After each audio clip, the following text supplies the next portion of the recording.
Um,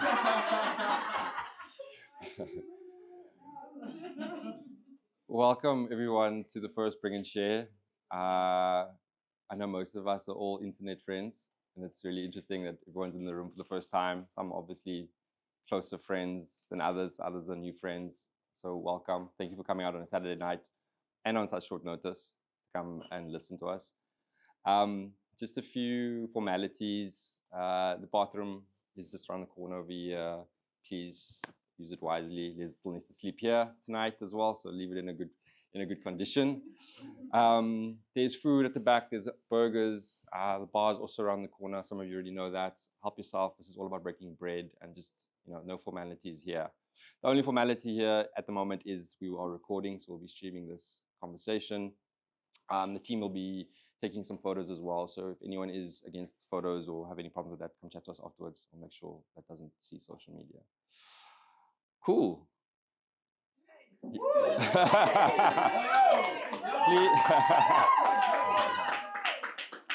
That's amazing. The interesting thing about this is that, and we'll get to the good stuff now. I'm just the boring guy, dead guy. Yeah, sorry. Thank you, Al. More of that, please. The thing about this is quite interesting because the concept of Bring and Share actually started when Savannah and I left Cape Town, when basically lost my job and she got a good job and we had to move. There was nothing here left for me and for us, and we needed to move on to something new. And it really started with an intimate dinner party at home. We had friends, all different kind of creatives coming into the space. We hosted a dinner, butter chicken was made, and then load shedding happened before it got real. And the most interesting thing happened. We had one of the most interesting conversations we've ever had. And it was really nice because coming into a new city, it was really overwhelming. It was crazy. I'm from Johannesburg, so I know Johannesburg really well, but to come live in Johannesburg was different as an adult, having spent 10 years in Cape Town. So it's really us trying to kind of bring that together. It's all about community and just finding a place to put our roots and to connect. I think a lot of the time we sit and we go to these events, we don't really connect. And sometimes the right people are not in the room. We don't really have an honest conversation. And so this is all about honesty. It's inspired by finding out the origin stories among us. To really also, I think, give us a bit of a boost in terms of, cool, why are we following creative pursuits? Why would we do that stuff? You have to be an absolute mad person to have a creative pursuit in this day and age, right? And so this is really all about kind of having an honest conversation with us, with our dinner guest, Les Green. I'll introduce him shortly. And he goes very much way back with us, with the Karabo Poppy Nike collab back in the day. And he's been a really great friend with us ever since. And so we're really blessed and honored that he could be here with us all the way from the States. Again, we are friends and family agency. A lot of you, we know what we've done in the past, and this is one of the things we wanted to kind of bring to life. And this is really all it is. We didn't know if anyone was going to show up, to be honest. We still would have gone and done it anyway, but I'm glad that you all decided to come here. I know there were liquor parties happening down the road as well, also that you could have been going to. So I'm glad you chose to come here instead. And without further ado, what's going to happen? The two of them will come through, have a conversation, and then we'll open some questions from the floor as well. And once we're done, we'll break some bread, spend some time, and then head away home. All right, so it won't be too late. But enjoy, ask a question. If you have something to share, I'm going to now introduce Liz and Savannah to come and kick us off. Okay. Thank you. Okay. All for passion. Thank you. Very good. Hello. Hey. Hey. Yeah. Are you cozy? I'm cozy. Okay, cool. Ryan, thank you so much for that intro. Dan's my husband, by the way. If you period.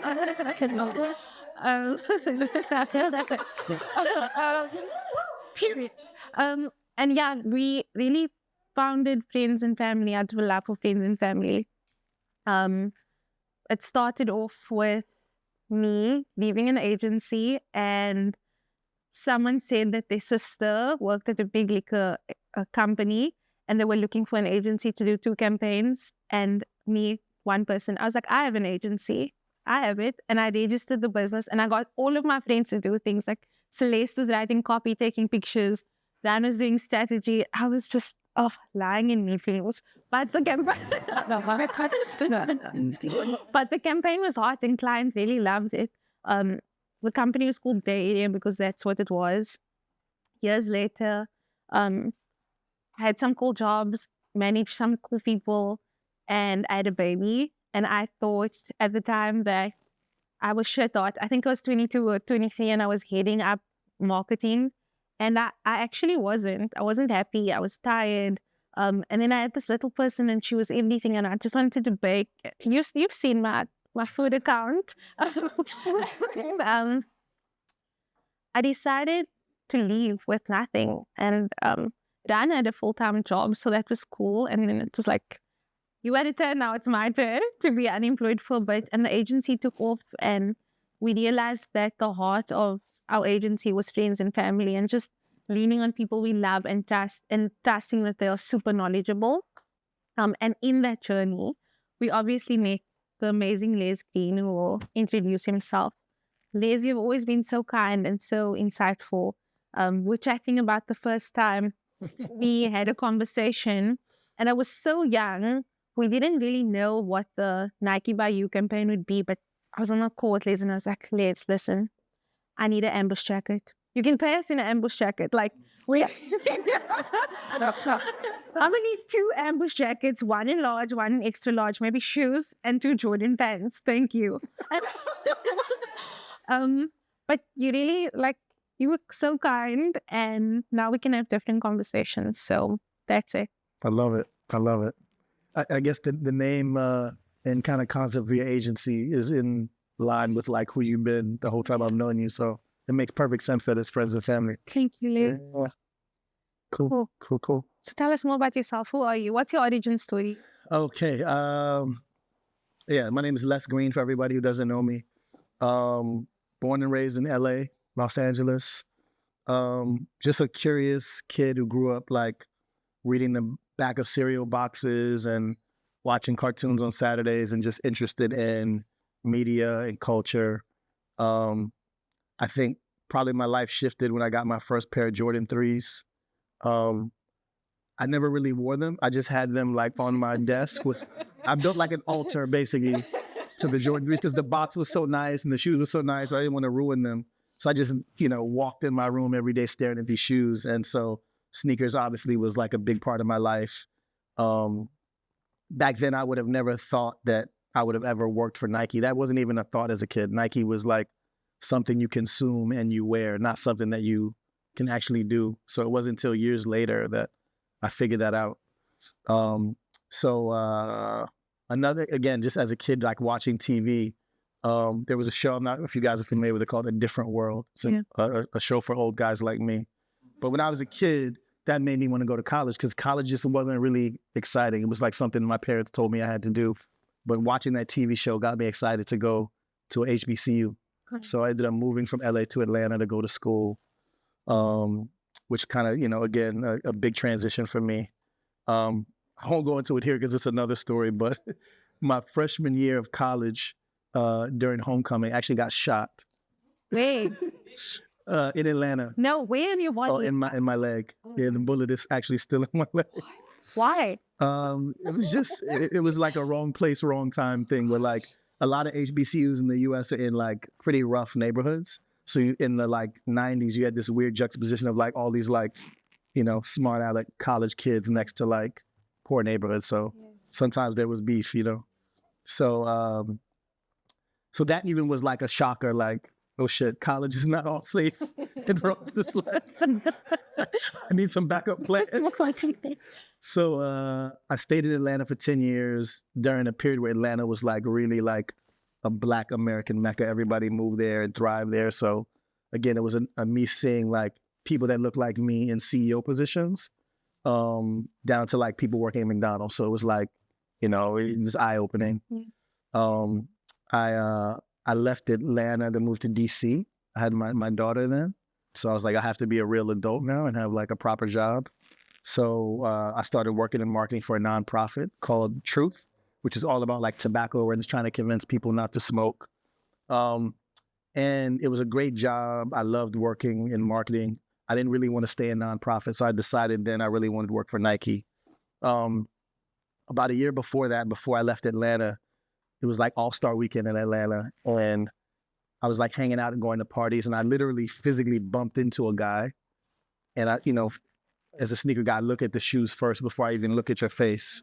So he had on a pair of Curry Dunks. I don't know if you guys know that. It's a high top dunk, curry colored. And I was like, how the fuck did he get these? Yeah.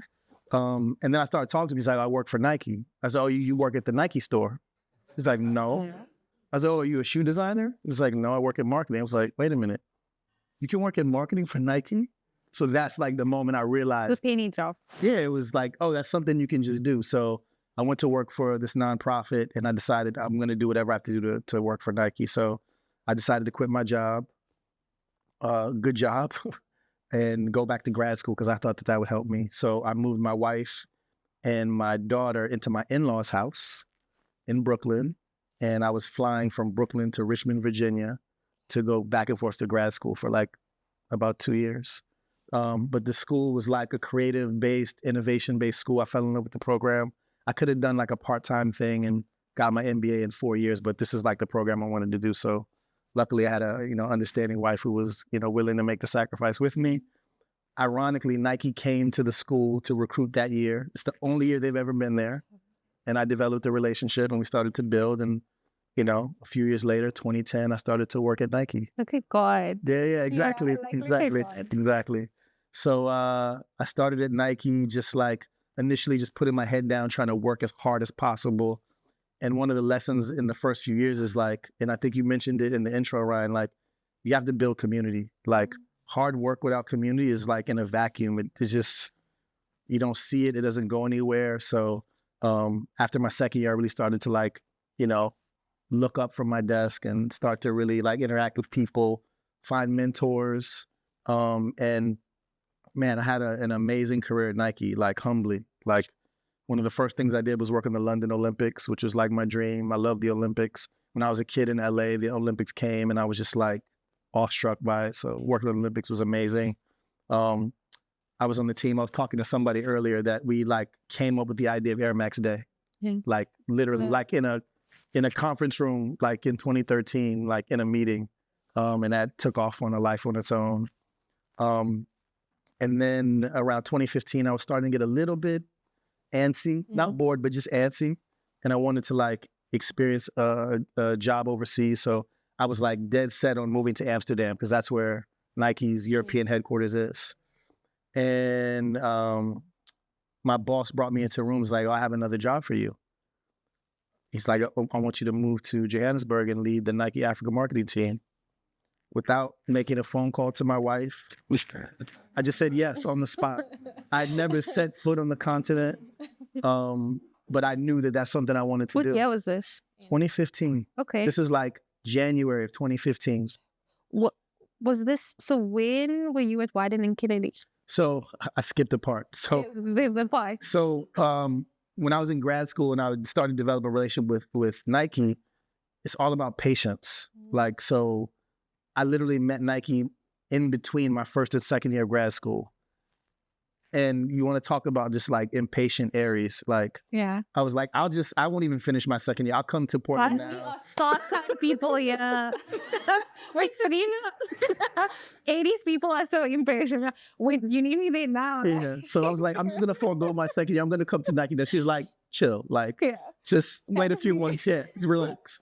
So it took time, right? And cultivating that relationship. And one of the best things I did during that time was I found a way to like add value to the people I'm calling and like wanting to give me a job. Like instead of it just being like me wanting, like I would send them like presentations on like sneaker culture in Atlanta or Brooklyn just so they know.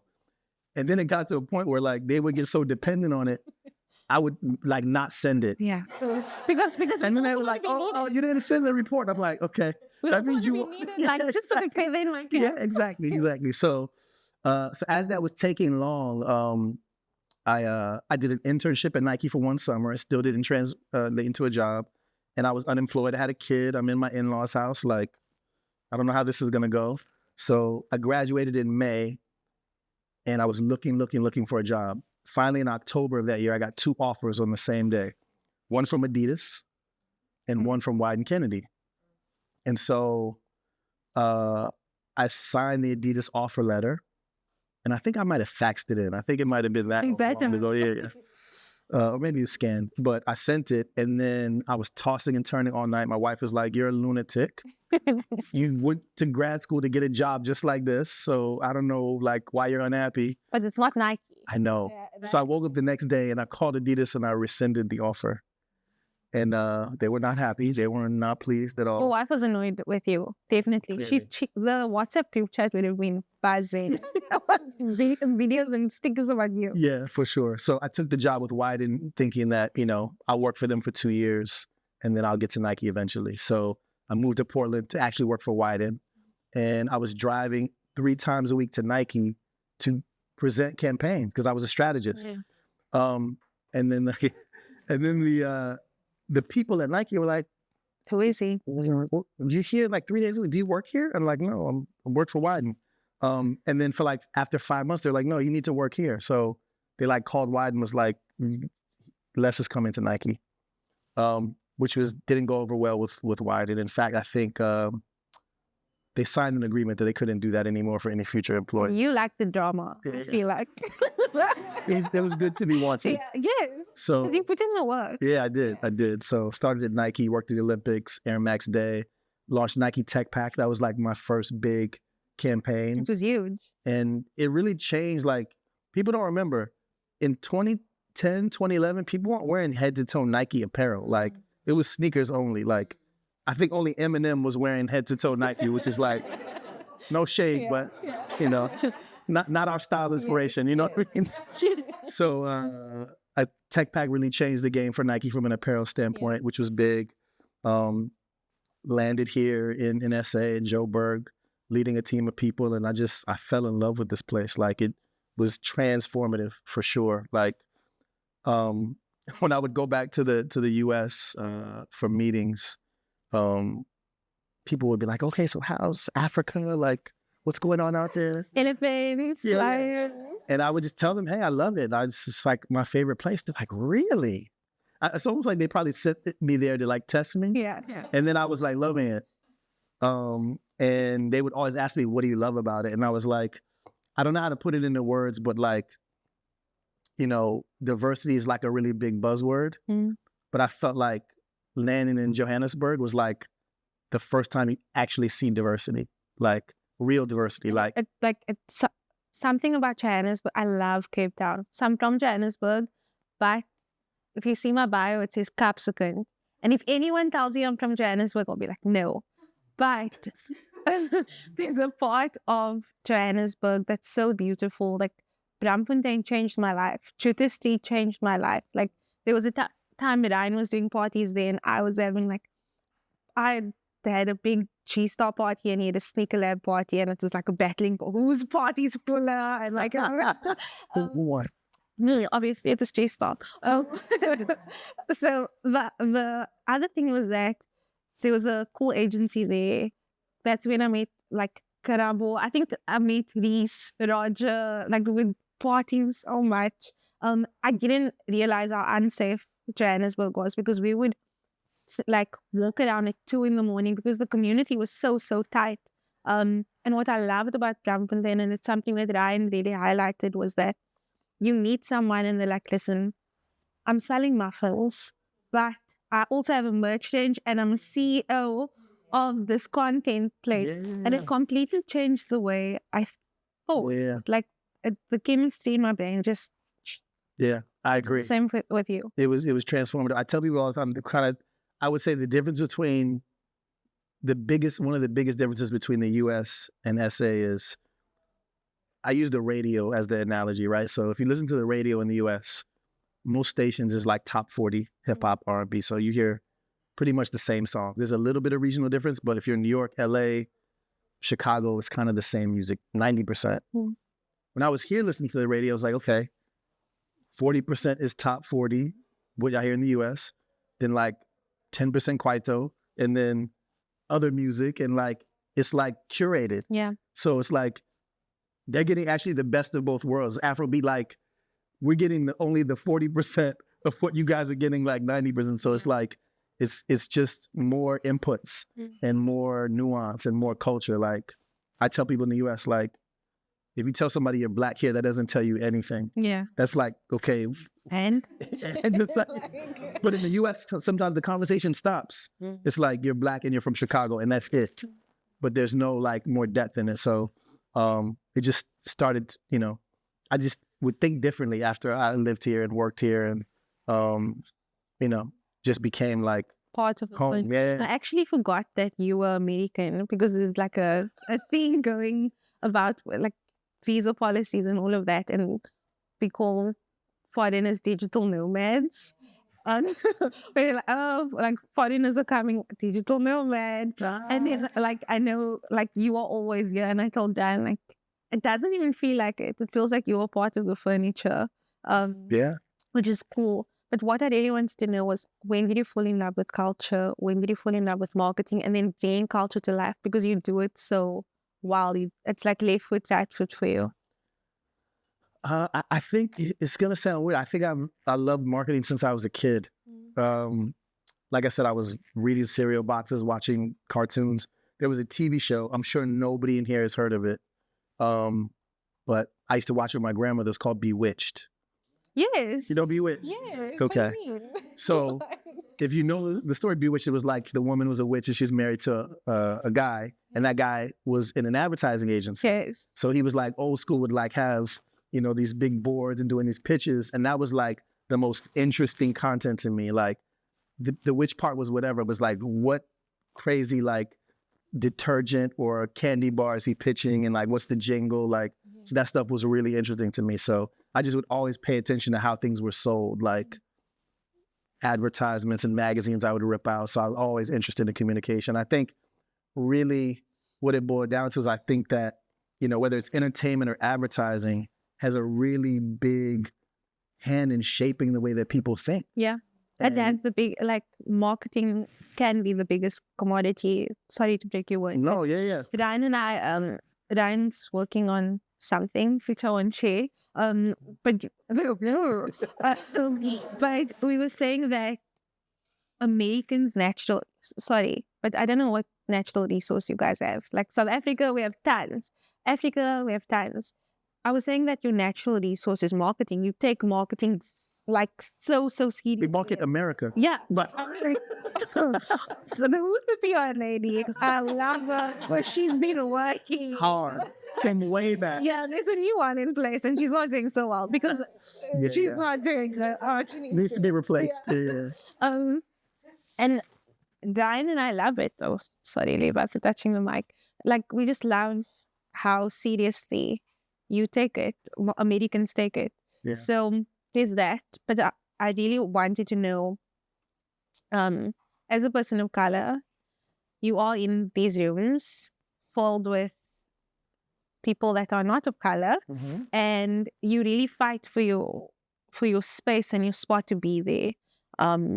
You have to run faster, be louder, be more ambitious. Like, I'm speaking as a woman. And Neem and I had this conversation in the week around, like, it's my default to be a little bit more subdued, but I also want to be number one. So I have to be loud. I have to be more aggressive. I'm not the tallest person, so I feel like I have to make up for it. But you are in these big roles with decision makers, being a decision maker, and you have the seat at the table. What's the pressure like? What's the angst like? What's the loneliness like? Because I feel like a lot of us feel quite lonely. Like, advertising, being creative is a lonely, very lonely road. I think from early on in my career, I had a couple of situations where I felt outmatched and like unprepared. And I think some people, you experience things that you feel and you're like, okay, I'm never going to do that again. So I think even from my early jobs, I always wanted to work in spaces that I felt knowledgeable of, which is why I worked in sneaker culture and sports and apparel and these youth culture universes that I was consuming outside of my work. So that when I'm in these rooms, you can't outdo me. Yeah. Because you haven't done the hours, you haven't spent the time, you haven't had the conversations, you don't know the people. So that would always give me the confidence to stand on. Like, if we're having a conversation about basketball in a room in a boardroom in Nike, like I know, like, you just can't out-talk me on that. So that's what gave me that confidence. And then when it came to things that weren't natural, I just had to do the work. I had to do the research. Like, I may be wrong, but I'm not going to come in unprepared. Yeah. So that's what I talk to my kids about all the time. It's like, if you say you want to do something or you like something, you're into something, you have to know it. And that just comes from putting in the work. And it's doing the heavy lifting. Like, it's And sometimes it's just organically being a part of it, but you have to do that. Like, you know. Well, the thing is, if you're doing the what you automatically far around the who you knows. Yeah. And you can Like, do the work. it's organic. I love that. Yeah, and I think, so you said putting in the work, but also saying that you don't know everything. Like, Dan and I have this conversation often around, sometimes all of us feel pretty average. Like, you can be really shit hot in 1, 2, or 3 things, but you feel really average. And I use the Harry Potter analogy. I'm like, Harry Potter's the average guy. He was period. He was a short king. He wasn't. Let's go. Respectfully. Yeah, respectfully. He was a short king. He wasn't the cutest out of his. Like, he was okay. Cedric was doing all the shit. Like, but he surrounded himself with shit hot people. Look at Hermione, like, female empower. She was carrying with him. Yeah. And then the other thing was, he worked really, really hard. Like,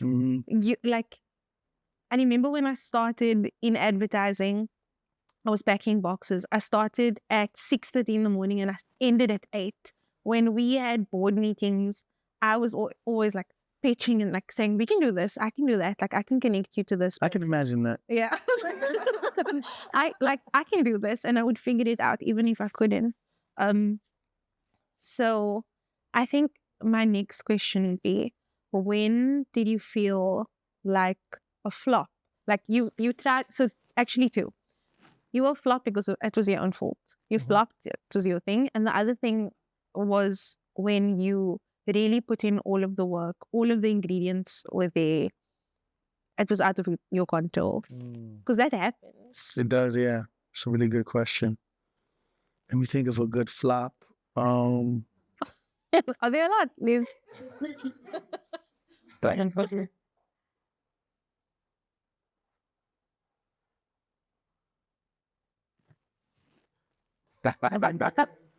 Got you thinking. No, they can't be winning. If risky. Trying to think of a good one.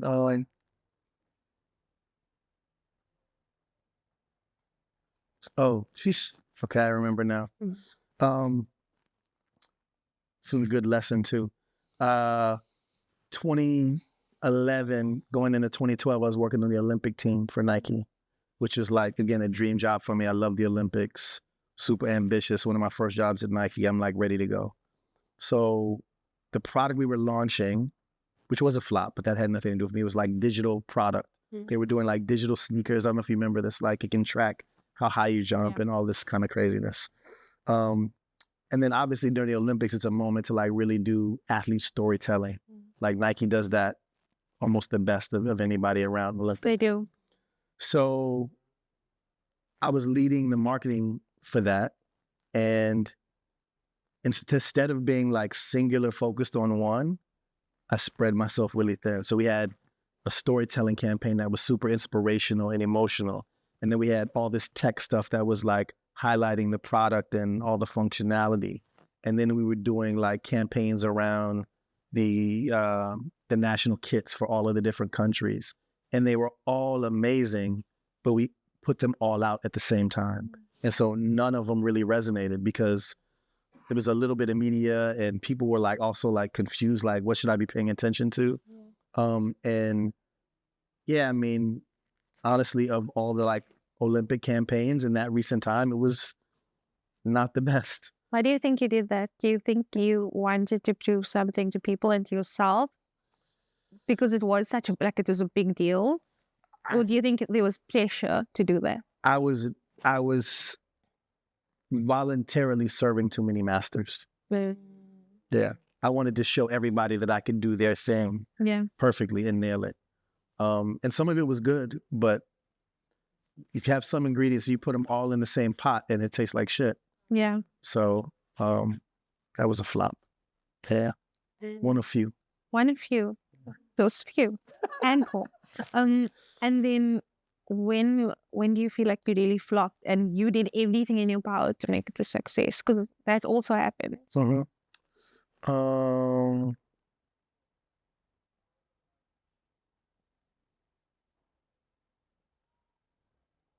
Have you heard about the story about the caster video? No.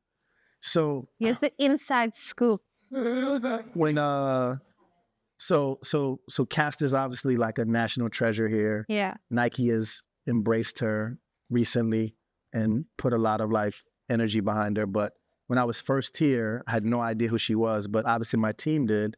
And I got to meet her, spend time with her, understand her story. And me and my small like team in the Nike office in Joburg had the idea to really build a really dope video content piece around her and her story. And it was just met with so much pushback from the global team. They're like, who is this? What are you doing? We're like, trust me, this is going to resonate. People love her. Like, young girls look at her like it'll be inspirational. And they were just fighting us. And I don't know, I must have just been feeling froggy that month. I just was doing it anyway. Like, every time they told me no, I would just go. And it literally came down to this one night that we were needed to go live with the content the next day.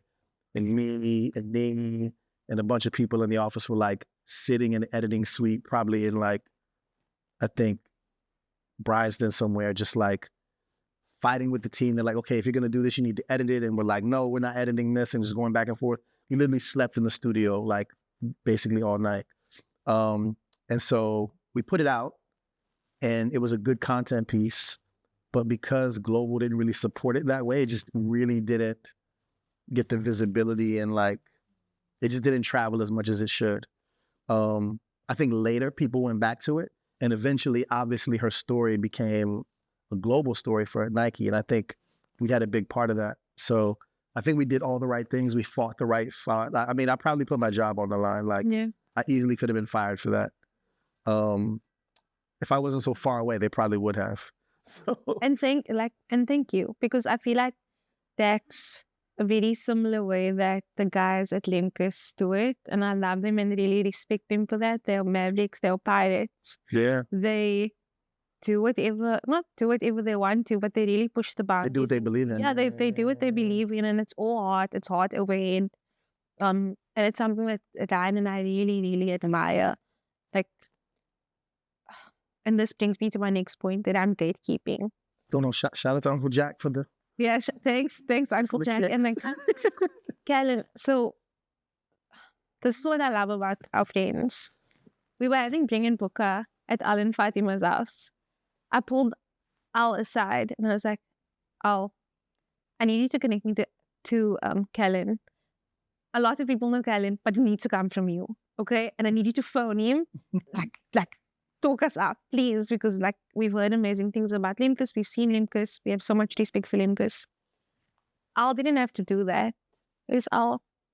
Thank you, Uncle. He did it, and he made the call. Al's a busy guy. So he's ordering bolas, and he's being a dad. He's dropping his daughter off on a Vespa. He's art directing, is just doing a lot. And then Callan could have ignored his message and his call, and he didn't have to open the door to us, but he did. And thank you, Callan, because that's the heart of Limkus and Callan and Levi and Q. And I think so often in this industry, there are so many gatekeepers.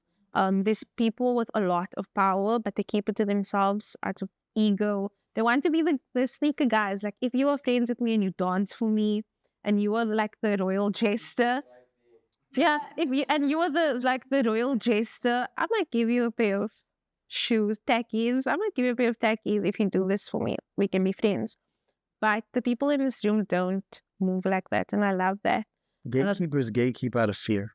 Do you think so? Yeah. Like they are out there. No, because it's like the Wizard of Oz. You get found out that you're not like who you. If you bring somebody in that's just as knowledgeable, it's fear. You know that. I love that. I never thought about it like that because I'm a hater.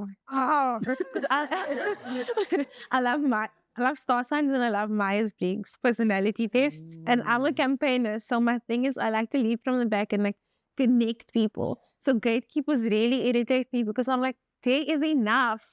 Like there's Randellas, but there's also like Yodas we can all eat. But they don't want to, and I guess it's out of fear. Yeah. So when have you been met by gatekeepers? Have you ever been a gatekeeper? Have you been thought to be a gatekeeper? I hope not. You know, I don't feel like you. Yeah, I don't know. I feel like the more the merrier. I try to bring people in. I'm a connector as well. There probably has been some gatekeeping that I had to navigate around. Yeah, a few times. But again, I just go down the street to another entrance. You know what I mean? Like, I'm not gonna keep trying to like butt my head up against a gate. There's always another way in. There is always Yeah, always another way in. Thank you. I really didn't think about it. They are insecure. But who's your enemy? What's your enemy? Like, yeah, spell the T. Who's your enemy? Cape Town is known. When Cape Town is known for like gatekeepers, people will see you, people will know you, they want to greet you, and they don't say anything. So now it's my thing to just be like, "How are you?" I know you from Instagram at whoever, because then it disrupts it a little bit. Disarms them. It disarms them. Whereas in Johannesburg, people, I don't know if it's sincere because it also feels like a romanticized form of networking. We're like, hey, that type of thing, but it feels a little bit easier there. I don't know if I can pinpoint a specific enemy. Oh, thank you for bringing it back. But yeah. I think I really feel like the most negative energy I feel is with people that aren't thinking about contribution. You know, like, if we take so much from a lot of things, right? And brands and companies and things take a lot from us. And it's fine, but it has to be a value exchange. And so I think my biggest op would be anybody who like just wants to take and not contribute back. I think that's like the toughest part or the most negative part of any of the cool creative industries that we work in, right? It's like a lot of siphoning of energy and creative and culture and artistic, you know, like without putting back. I think that's the biggest negative energy I have is towards that. And we see that and we feel that and I don't think those people know that they are doing that because it's also left foot, right foot for them. So I guess they're also my ops. That's honestly a little bit of why the Karabo collaboration came to be. It's like I literally spent 2 years here in SA having the best time of my life, working with great people, learning so much, like literally living my best life. And especially as an American, like I'm not even from here and I'm loving it. So I felt like I need to find ways to like contribute back. So if there are people, which I have, you know, that worked on my team that I can pull out and say, go have an experience in the US, or like, you know, Mingy ended up in France, like these artists that I'm going to parties and hanging out with, like I want them to have that shine as well. So that's like, once it was in my power to do that, like that's what happened. You did that so well because it changed someone's life, and she's amazing. It's just sometimes people are amazing and no one opens the door, and you open the door. And even when we chatted to you about Bling and Che, we didn't know that Les would be the first Bling and Che guest, but I was like, hey Les, let's just do a call. You said yes, you could have said no. Sure. Same story about Al and Fatima, same story with Callan, and Ryan and I also want to pay it forward in that way. I didn't realize how big the Karabo thing was until actually happened, because everybody that I was like casual, like internet friends with started messaging me like immediately when it came out. Like, LeBron was reading it like. I know, yeah, that's crazy. What's that man's name? Offset. Offset was reading it. I got to it. Yeah, we were just like, why? Because Reese and I were brother, like only a few of us could make the sneaker, and Karab was so generous, and she let us make the sneaker. And we were just so kids, eating platters, playing basketball. And when we walked out in the streets of Johannesburg, with we were acting different. Yeah. We were full kent out, like, oh, what? Where do you, like, are they still sold out on the website? So Community gatekeep. yeah, we don't really. That was a trip. That's sold out. So yeah, like, thank you. You pioneered and gate. What's the opposite of gatekeeping? Leaving the door open. No? That's what it came. We need a good word for the opposite of it. I'm gonna trademark it. Yeah. So I think something that Ryan also touches on a lot, and like him and I have lots of conversations. We are so annoying. We are a bit of an annoying couple. Ryan tries to sleep, and I'm like, Ryan, I hear a voiceover in my head. What if we do a Woolworths Heritage Day campaign in a quarry? And he's like, oh my God, go to sleep. I sent him a little reel where it's like Kanye West saying, how much is the earth? I'm going to buy the earth. Like, those are the conversations we have. Are you the crazy one in your relationship? Or is your wife, she's going to buy the earth? Yeah, she's a Gemini. She's going to do it. I'm more like logical, practical, kind of like, yeah. She's like whimsical. I love that. Yeah. I think this is the last question from me, and then open the floor and we can all just dive in. Is anything off limits? I'll know it when we get to it. Cool.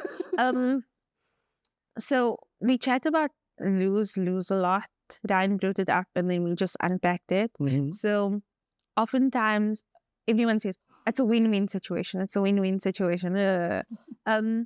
Lose is basically the thought that both partners have to lose to create beautiful work. So oftentimes agencies come in and they say, we want to really do this because we want to win an award. They don't care about the work. Mm-hmm. And then you have people that can do the work, but it doesn't move you. How do you strike the balance between, what's the best lose-lose situation? I never thought about that concept. I love what the stat it is. Yeah.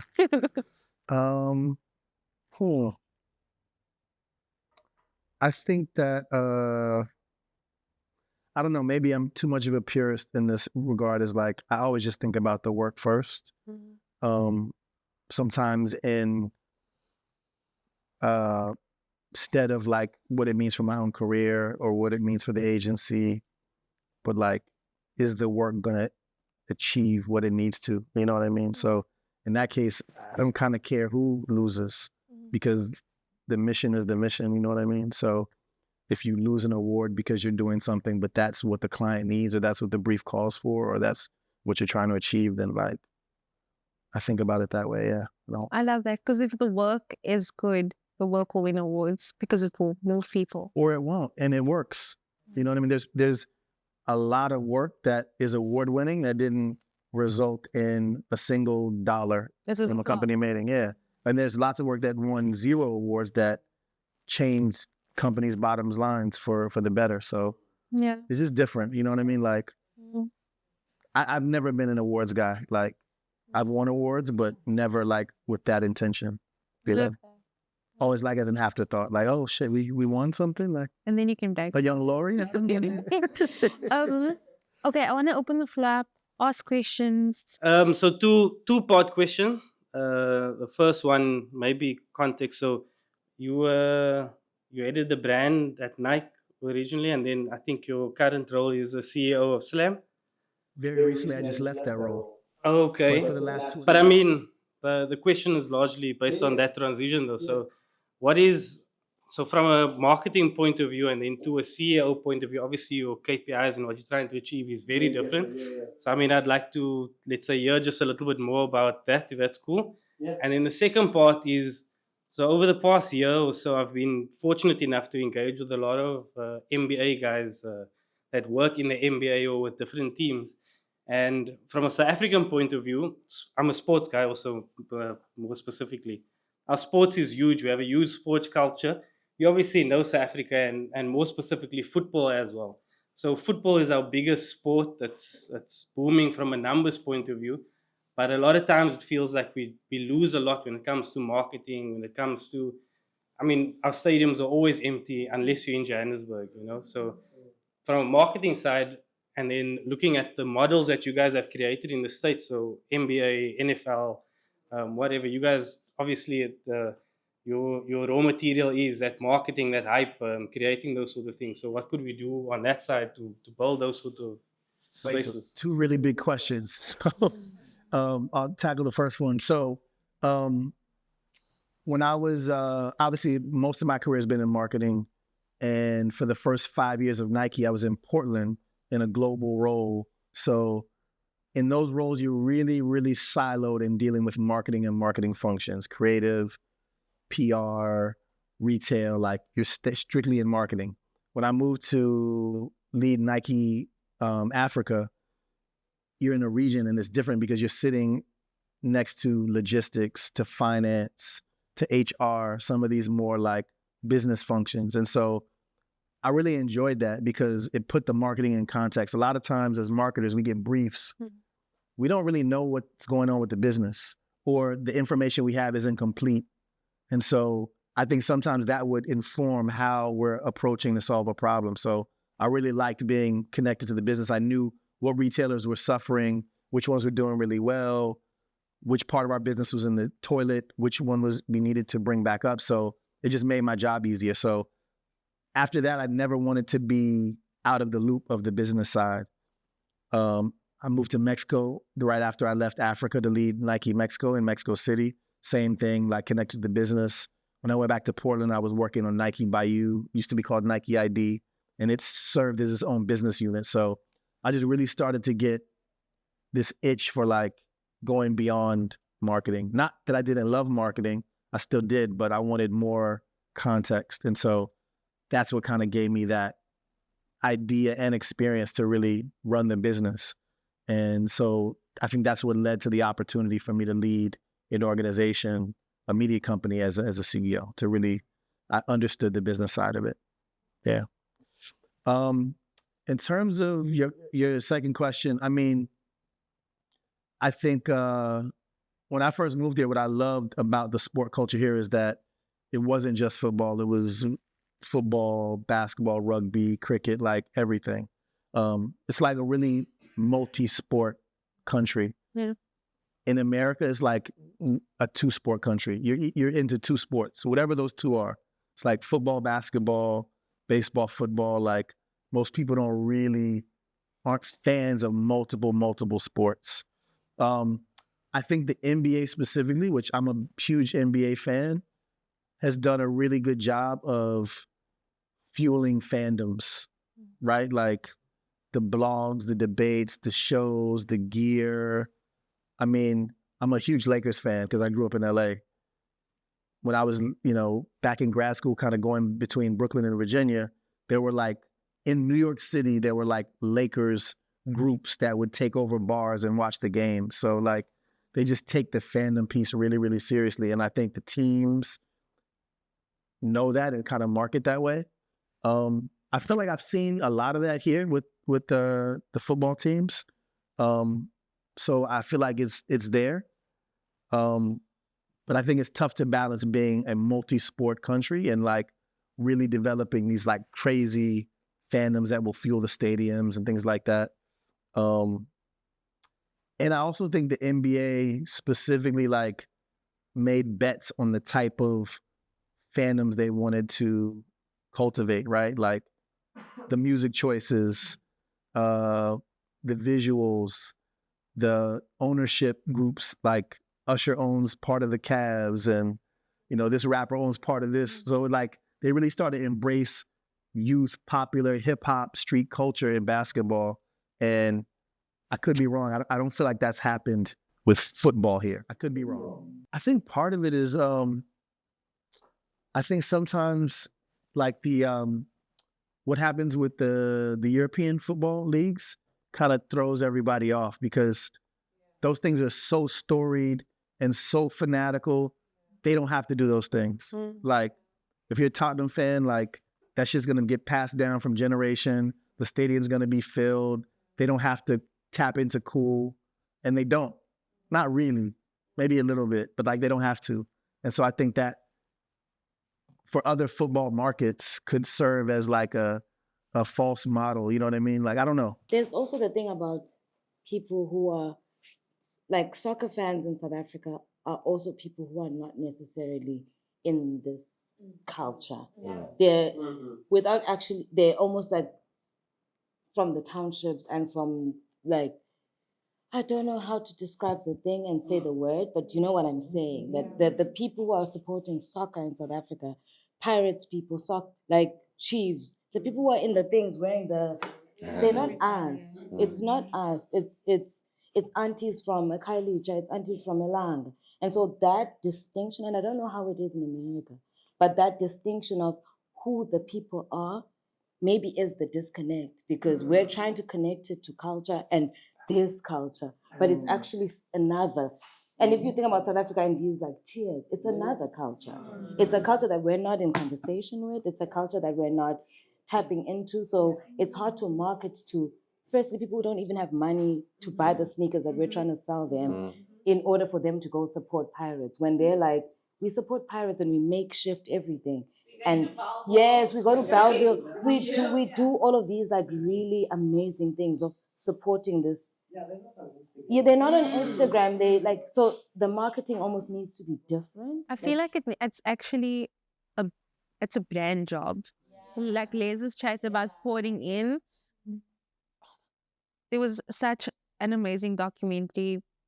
Justin was involved with it. Was a documentary called Bubble Ends. And there was an insight in there that will always live in my mind, as I can speak as a colored woman, as a colored person. When you think about luxurious things, you don't necessarily think that you can get there, but a sneaker is there for you or for us. So it's like, I don't think, I'm not saying this, but I might feel like I'm not able to be a CEO or have a Porsche or reach a certain space or get a certain thing, but I can get the new Chon. Like that's my, top to bottom. And that's how I communicate who I am and what I am. I'm like, I have the new Jordan 3 on. People are impressed. I have a job. Like, that's what we communicate. And I think brands are just taking, and they understand that the underserved communities love them, but they need to show love. So it's a brand job. So it's for Nike, it's a Adi, it's a Puma. They need to support those teams and pour into the communities in that way. Like, what's the thinking around it? If they can support a Barca or a Liverpool or whoever, I don't know the teams. I think that I could be wrong, but I don't remember Nike really having an authentic place in the early days of actually like breaking culture, right? So I don't remember that. So to do something random could always feel like a little bit like, not that great. But what Nike does well is they find the opportunities when it does make sense. So the reason why this makes sense is because, they're an official sponsor of the Olympics for Team USA. So they're contractually obligated to make the product for every single team in the Olympics, whether that's skateboarding, which came, I think, 2 Olympics ago, 3-on-3 basketball, which just came with the Japan Olympics. Sounds like breaking is brand new. Yeah, so that if you think about it, that's like a really authentic way, because it's like, look, we have to provide these people who are authentically a part of this sport or this culture who are going to now compete for their nation, and we have to make the product for them because we're contractually obligated. So to me, that's a really good way for Nike to make a breaking shoe. If breakdancing wasn't the Olympics and they did it, I would be scratching my head. Yeah. You know what I mean? So I think they make good decisions like that. I have a question. My question is more from like a humanistic side. I think there's this notion of us as people sort of like toying in between confidence and clarity. I wanted to know, like, what's your relationship with those two feelings or notions, like becoming a person, a creator, a professional in your journey? And the last question is, can we please take a group photo?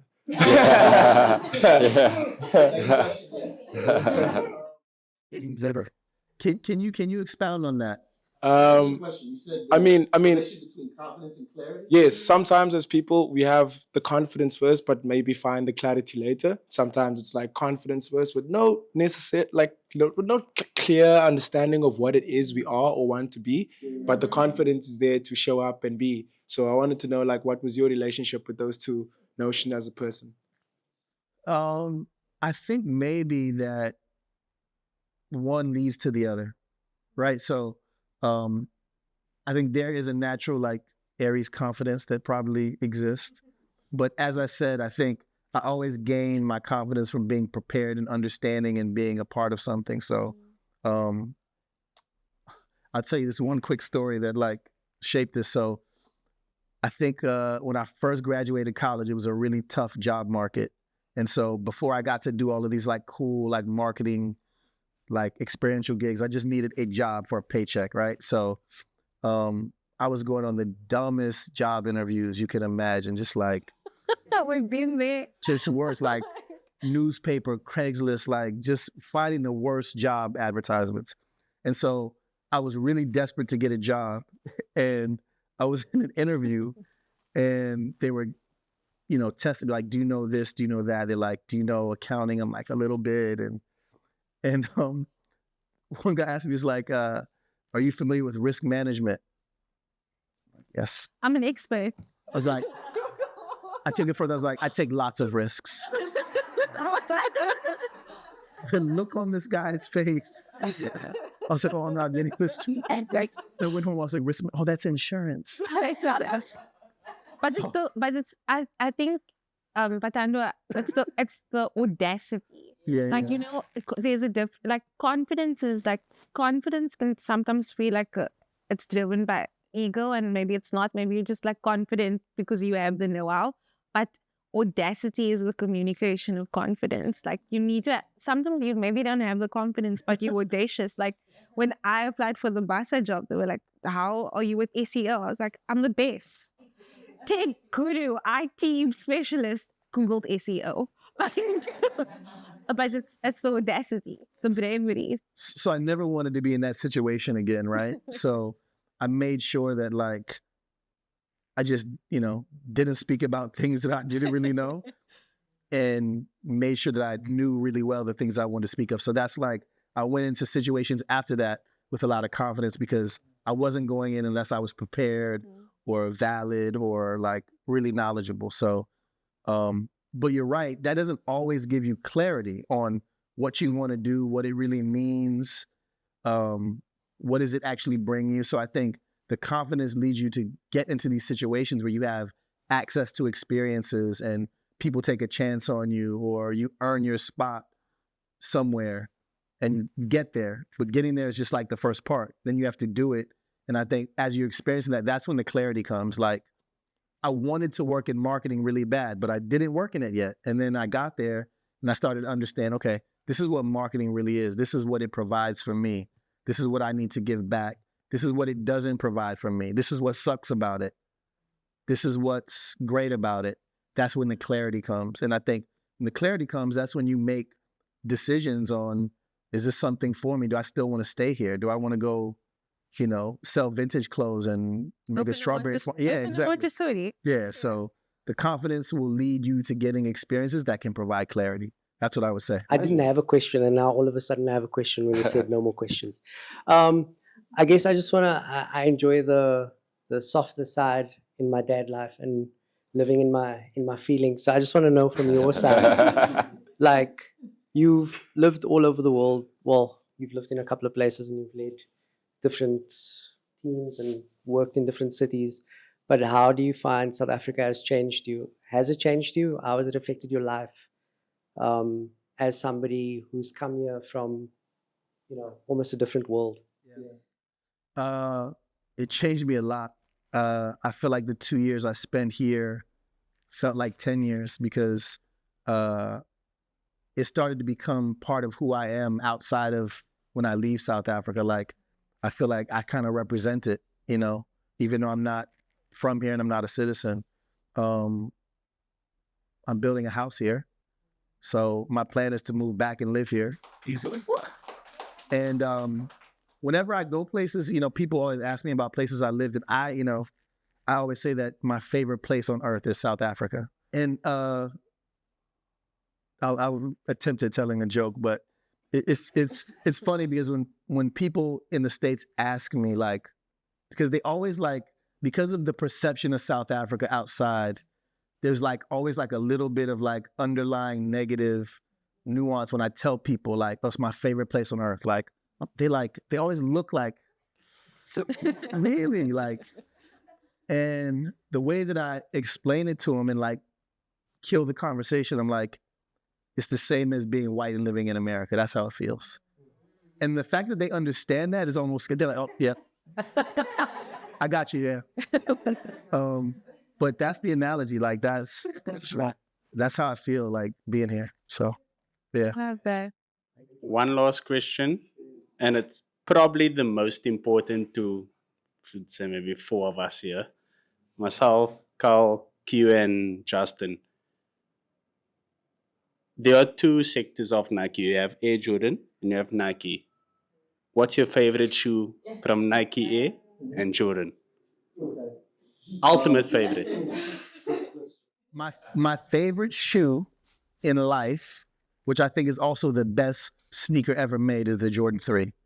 I think there's no better shoe. I think the shape, the packaging, the mid-height, Good for the back. the toe box, the tongue, again, we're talking OG Nike Air in the back, right? I think it's the best shoe ever made. So easily, that's my favorite Jordan shoe. There's only one, bro. It's bread. There's no other color. The other ones are nice. They're cute.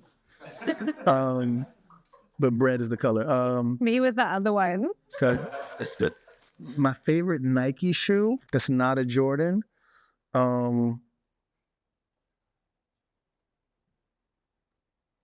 This is so random. The Air Darwin. You got to clap on the camera. Callum doesn't clap in anything. For some reason, as a kid, when that shoe came out, it just resonated, backwards swoosh, I was and so I don't know, I have an emotional attachment when I see it. I know it's not the best, but it's my favorite. It's my favorite, yeah. So you're nice. Yeah, and such a good. Look at that. Yeah. We actually look like a family. Uncle Laddie. Guys, Laysa's really becoming South African because he's saying that we look like a family, and that's such it's a thing. This is my cousin. That's all really friendly family. Thank you. I'm sorry we couldn't have more questions, but there's still time to break bread afterwards. So please stick around. There's bolas, there's chippies. There's pizza. We got a cake from Sweet Lionheart. It's coming out of the stage. This cake. Yeah, this cake as well. Stick around, connect. I think something I forgot to mention in the beginning was obviously that we titled the first event "Welcome Home," and it was actually kind of by accident because we needed something to play in the presentation, and we realized it's actually making sense. Kind of a figurative welcome home for us. It's a really to welcome home for you as well. Yeah, welcome back. Yeah, your people. Yeah, in South Africa. But also it's a welcome home for all of us in the room, and even for those that couldn't make it. It's also the first thing I heard from a person when I got off the plane when I first landed in Joburg. Yeah. Really? When you get off the jetway and the people are there with the wheelchairs and the signs, the first lady I saw, that was the words out of her mouth. I didn't even know her. Yeah. Look at God. Look at God. And if you feel like you don't belong, this room is safe and you belong here. us that. So I think multiple points were spoken about, but I think we all can sometimes feel like outsiders. Some of us know each other, some of us only know each other from the internet, whatever it may be. But we really just want everyone to feel comfortable to be themselves. It's the most honest place you can create anything that you're creating, whatever journey you're on. And you can't do it alone. It's a fact. We've tried and we failed. And we realized community is the only way that we can all kind of win. And so thank you everyone for coming. Thank you for participating. There's definitely going to be another amazing guest as well. And yes, break bread, chat, enjoy, like feast, and anything and questions or things I want to chat to Liz about. I also want to say thank you. Chats. Yeah. And I'm going to say thank you, sir. Liz, thank you so much for being so generous with your time and your knowledge and just pouring your heart out and just being so open and being such a wonderful mentor and master and receiver and giver of information. We really appreciate and love you for that. Thank you. And then friends and family, thank you so much for coming. Everyone's here because we wanted you here. We love you. We care about you. Thank you for your contribution. And then to the Olympus guys, I call them the cute boys club because it's not like an annoying boys club. It's like the $1 billion boys club. Thank you so much. Kellen, Levi, Q, for just being so amazing and just being all heart and just being the hardest working people in Cape Town, other than like obviously Fatima Luke. Yeah, and thank you, Ryan. I love you, business partner, baby daddy. And that's it. I hope you have a beautiful evening. Snack. Take the food home. Oh, you photo. Let's have a group. Yeah, let's have a group photo. Everyone come to the balance sheet. Thank you. Yes, let's get going. Come to the couch. We're all in the foot now. We're stand, sit. I don't know if you like sit. Go on. Yeah, let's see. What's your name? Forshing. Let's get them issue. Marlene, let's get them issue. Everything in this video slowly so thank you. Yes. Are we sitting? Yeah. Set that shit. Some people set up top. It's the only way to make space. How are we going to make space? That's a back food. That's something you can sit on. Yes, it's on the pillow. And there's anything on the Yes, on it. fine. The shoes have That's for Check. Yes, please. everybody smells good. Okay. Yes. The glass is broken in case people can jump on the couch at the back. Some people want control. Serena, go. Okay. Who's on the couch at the back? Yes. Honey? Chop three. Let's go. Yeah, it's okay. Everybody said You got dogs. that's all good. I said, even I stay for Oh my god. Read it. I said yoga. Fast. The feminine urge to just make a peace sign, guys.